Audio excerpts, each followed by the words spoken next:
प्यारे बच्चों, सामाजिक विज्ञान विषय के अंतर्गत जो 29 नंबर का या 9th नंबर का प्रश्न में खंड खा सेक्शन होता है वो भूगोल से संबंधित होता है। इसमें भूगोल विषय से संबंधित प्रश्न पूछे जाते हैं जिनका उत्तर आपको मानचित्र में सॉल्व करना होता है। मानचित्र आपको दिया गया होता है, उसमें आपको रोल नंबर लिख करके बच्चों को नाम ना मानचित्र में ना कि अपनी कॉपी में कहीं पर भी नहीं लिखना है, रोल नंबर लिखना है और मानचित्र भरने के पश्चात उससे अच्छी तरह से अपनी कॉपी में स्टेपल करने के पश्चात जमा करना है। मानचित्र हम कैसे भरेंगे, आइए इसके संबंधित प्रश्नों को देखते हैं और मानचित्र भरने के तरीकों को सीखते हैं। बच्चों, जैसा कि बताया जा चुका है, इसमें भारत के मानचित्र में निम्नलिखित चिन्हों को स्थान के साथ जो है, यहाँ पर स्थान जो है ये चिन्ह नहीं है, चिन्ह दिया गया है। जो चिन्ह प्रत्येक प्रश्न के सामने चिन्ह दिया गया है उसी चिन्ह के साथ में उसको दर्शाना है। सही नाम के लिए 1/2 अंक और सही स्थान के लिए 1/2 अंक, दोनों को मिला करके कुल 1 अंक आपको प्राप्त होते हैं। इसके संबंध में पहला प्रश्न है, बिहार का राजधानी शहर, ये एक बॉक्स में सी चिन्ह बना हुआ, इस चिन्ह के द्वारा नाम सहित आपको दर्शाना है। यह यहाँ पर आपको मानचित्र एक बना हुआ है। इस मानचित्र में आपको बताना है कि पहले प्रश्न का उत्तर आपको लिखना है। इसमें पूछा गया है बिहार राज्य की राजधानी। प्यारे बच्चों, जैसा कि हम जानते हैं कि बिहार राज्य की राजधानी पटना है और इस पटना को हमें यहाँ पर इस मानचित्र में इस चिन्ह के साथ दर्शाना है। ये हमारा बिहार राज्य है और बिहार राज्य से यहाँ पर इसकी राजधानी पटना, यहाँ पर हम इसको इस तरीके से भी कर सकते हैं और यहाँ पर हमें लिखना है पटना और यहाँ पर हमें लिखना है नंबर 1 इसलिए कि ये प्रश्नोत्तर नंबर जो 1 है इसका उत्तर यहाँ पर हमने इसका जवाब दिया है। इस तरीके से ये हमारे पहला प्रश्नोत्तर हुआ। दूसरा प्रश्न है, उत्तर भारत की एक प्रमुख नदी और इस चिन्ह द्वारा, यहाँ पर यह चिन्ह दिया गया है, चिन्ह द्वारा नाम सहित, जिस चिन्ह का हम नाम बताएंगे और जिस नदी का नाम बताएंगे वहाँ पर उसी प्रकार से चिन्ह द्वारा इसको हम प्रदर्शित भी करेंगे। उत्तर भारत की बहुत सारी नदियाँ हैं, गंगा नदियाँ, यमुना नदी, झेलम, चुनाव, सतलज, ब्यास, सिंधु, लेकिन सबसे चर्चित नदी गंगा नदी है। तो हम इस गंगा नदी को हम यहाँ पर मानचित्र में दिखा रहे हैं और जैसा कि इसके द्वारा दिखाया गया है, हम यहाँ पर उत्तराखंड से इसको निकालने के पश्चात बंगाल की खाड़ी में इसे, और यहाँ पर हम एक ऐसे चिन्ह भी बना देंगे कि ये चिन्ह हो गया और यहाँ पर हम नंबर 2 लिख देंगे बच्चों और यहाँ के नीचे हम लिख देंगे गंगा नदी।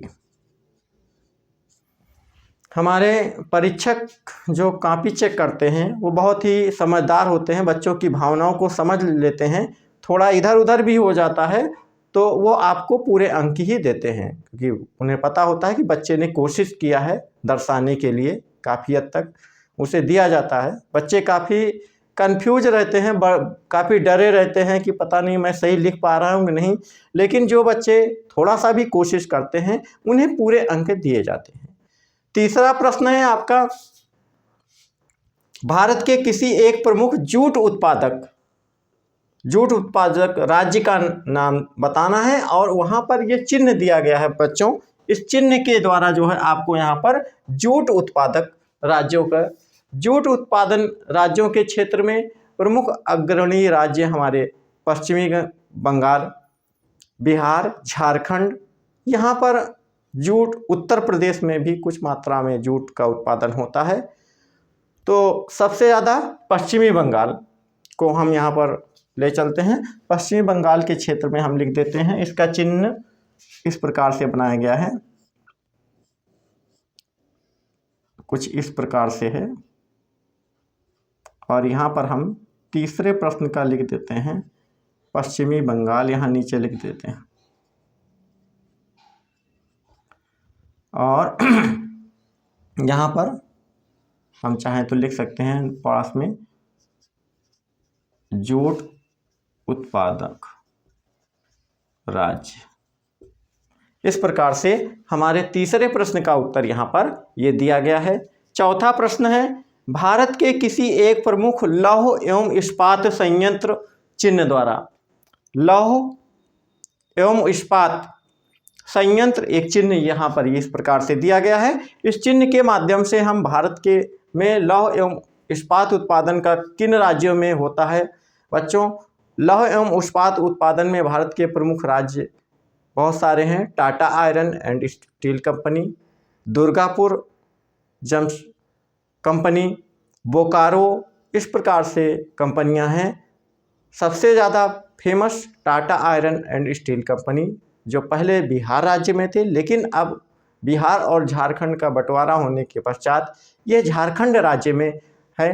तो यहाँ पर हम इसको, चूँकि यहाँ पर भी थोड़ा सा कंजेस्टेड हो रहा है, लेकिन हम इसको चिन्ह के माध्यम से यहाँ पर लिखेंगे। झारखंड के पास में यहाँ पर हम, अगर यहाँ पर नहीं है तो हम यहाँ पर इसको चिन्ह के द्वारा दिखा सकते हैं कि 4 नंबर का ये क्वेश्चन है। और Tata iron and steel company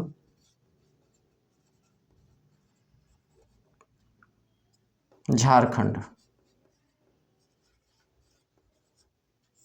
इस प्रकार से उत्तर लिखने से हमारे एग्जामिनर, इसका चिन्ह भी हमें यहाँ पर दर्शाना है, तो हम चिन्ह भी इस प्रकार से यहाँ पर दिखा सकते हैं। ये हमारा 4th नंबर का क्वेश्चन हो गया। इसी प्रकार से 5वें नंबर का क्वेश्चन है, भारत के किसी एक प्रमुख खनिज तेल उत्पादक राज्य, ये पी चिन्ह के द्वारा यहाँ पर इसे बताना है। तो पी चिन्ह खनिज तेल उत्पादन के क्षेत्र में प्रमुख, हमारे भारत के प्रमुख राज्य उत्पादन में गुजरात, असम राज्य हैं। तो हम यहाँ गुजरात की तरफ चलते हैं और इसको